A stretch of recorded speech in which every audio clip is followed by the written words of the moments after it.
Oi, gente, tudo bem com vocês? Sejam bem-vindos mais uma vez aqui no canal Mão na Massa com a Si. Para quem está chegando agora, eu sou a Simone Alcântara e no vídeo de hoje eu vou preparar esse bolo inglês, receita simples, fácil, delicioso, para você fazer um lanchinho rápido. Vamos embora lá para a receita?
Esse bolo é um bolo inglês, é super fácil, tá? É um bolo simples para você fazer para tomar o seu café da manhã ou fazer o seu lanchinho da tarde. Você também pode presentear, tá? Eu estou usando aqui essa forminha de bolo inglês, é uma forma descartável, tá?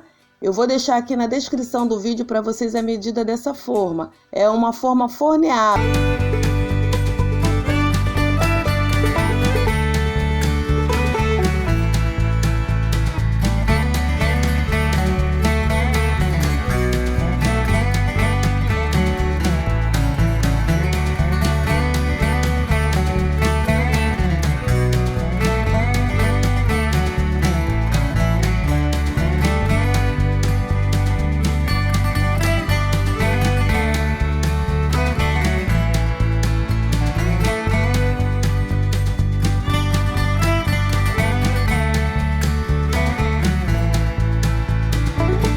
Like gostoso para fortalecer o canal, se inscreva e compartilha para esse vídeo alcançar mais pessoas. Por hoje é só, fiquem todos com Deus e até o próximo vídeo. Tchau, gente! Beijinhos do Brasil! Fui!